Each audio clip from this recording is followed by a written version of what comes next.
Most people probably find it hard to believe that something could just vanish into thin air, especially a human being. Though there are people who believe in the paranormal, most disappearances have an explanation based in reality. Unfortunately, we don't always know the explanation. Here are 5 mysterious disappearances.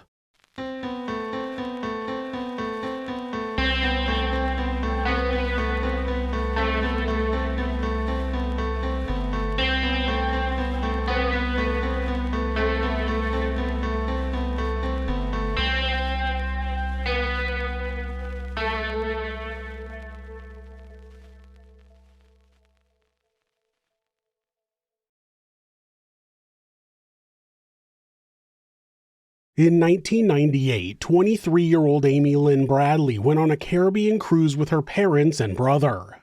It was an all-expense-paid trip her father had won at his work. What was supposed to be a fun family vacation before she started a new job turned into her parents' worst nightmare.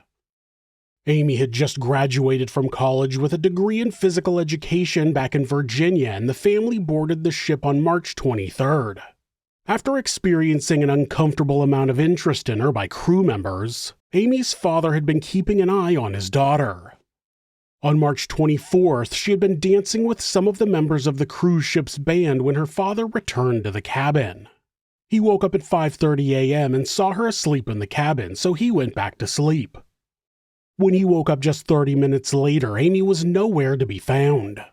When they couldn't find her anywhere on the ship, they reported her missing and asked the crew not to let the passengers disembark the ship until Amy was found, but they refused.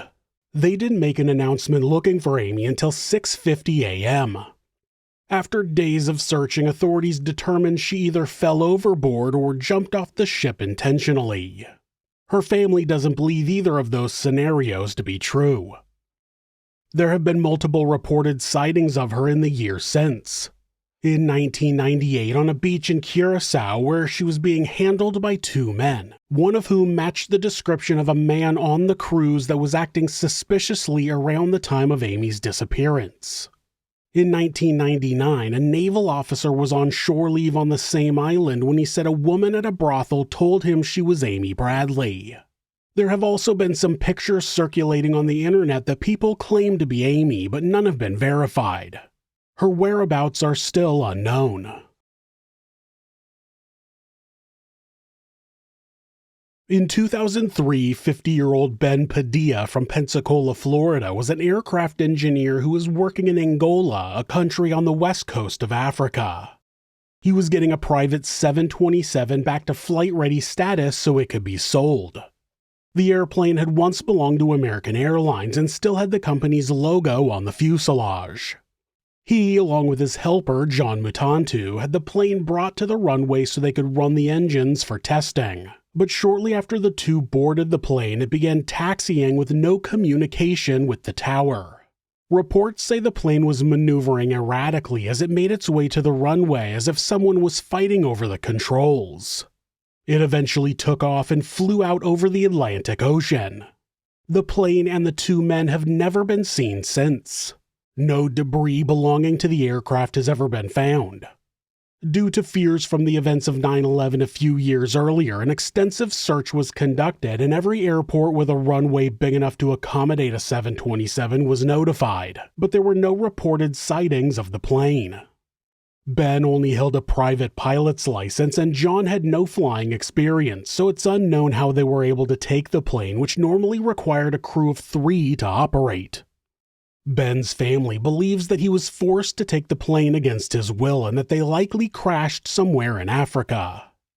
It's been pointed out that the president of the company that owned the plane had a history of accounting fraud and the disappearance may have been an attempt at some sort of scam.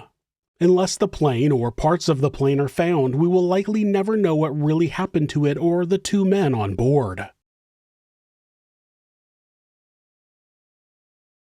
Tara Calico was 19 years old when she left her New Mexico home on the morning of September 20th, 1988 to go on her usual bike ride that's said to be around 35 miles or 56 kilometers.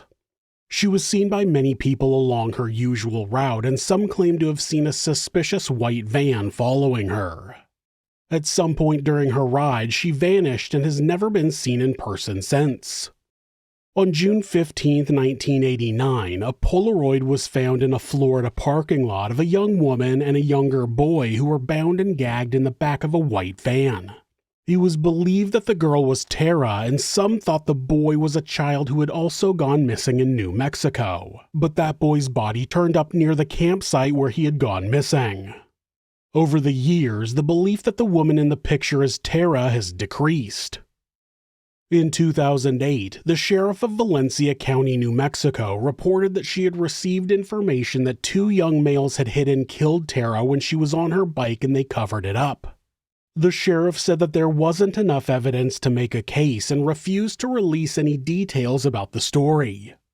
Over the years, investigations have continued, including the Sheriff's Department, the New Mexico State Police, and the FBI. On June 6, 2003, the Sheriff's Office announced that they believe they had sufficient evidence to submit the case to the prosecutor, but since then it's been radio silence. This may be one of the rare cases that gets solved at some point, but right now, Tara's disappearance still remains a mystery.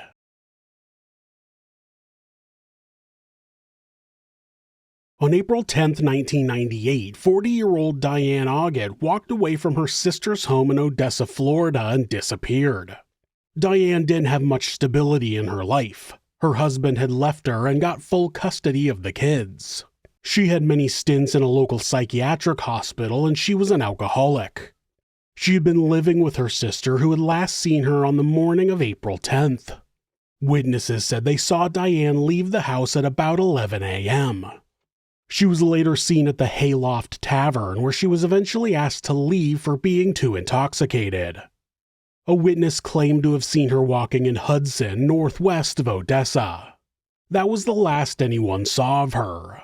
On the 15th, her mother received a message on her answering machine of Diane saying, quote, "Help, help, let me out," and then what sounded like she was fighting for control of the phone before it got cut off.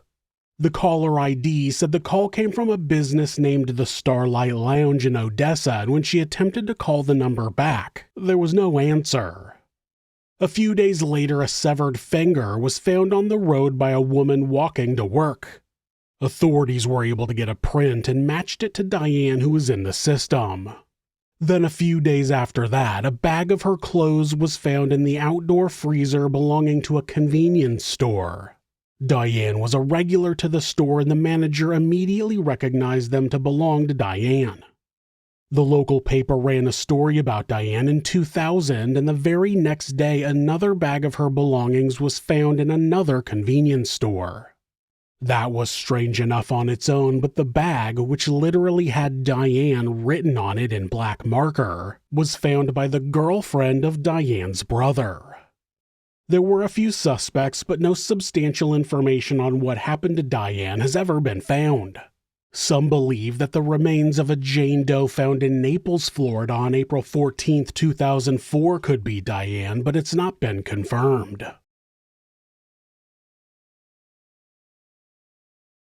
Dorothy Forstein was a happily married mother of 3 from Philadelphia.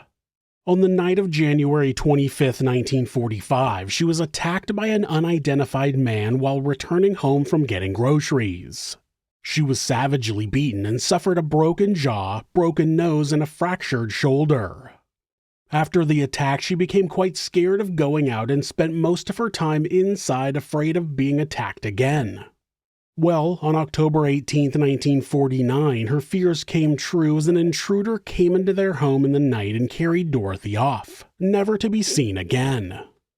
Dorothy's husband, who worked as a magistrate in the court, was working late that day, and when he came home that evening, he was surprised to find his children alone.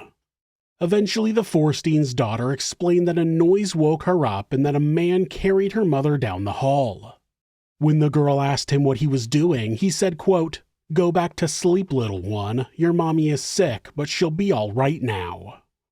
She told authorities that she had never seen the man before.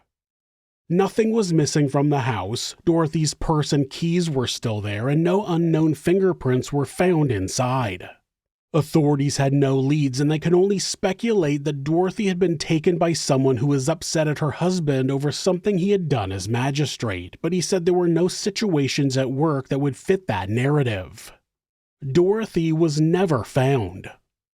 Then in 2003, someone wrote an article about the unsolved disappearance, and soon after they received a letter from the Forstein's lawyer asking to have the article taken down. It turned out that the lawyer had contacted other publications that had printed the article and made the same request.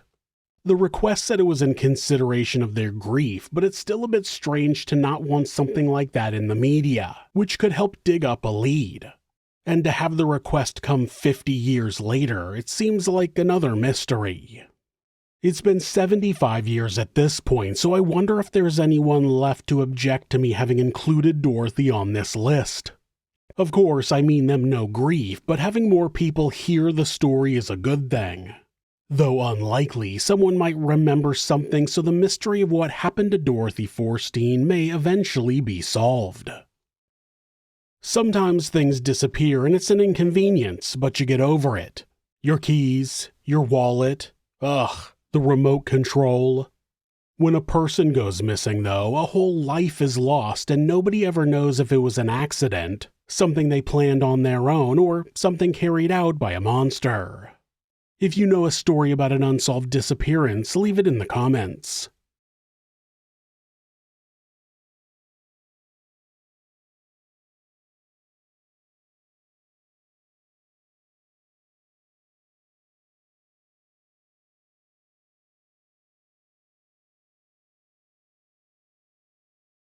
Thanks so much for letting me tell you this story. If you're a fan of true crime, hit subscribe and turn on notifications so you don't miss an episode.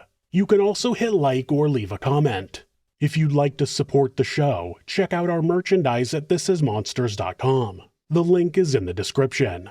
Thanks again, and be safe.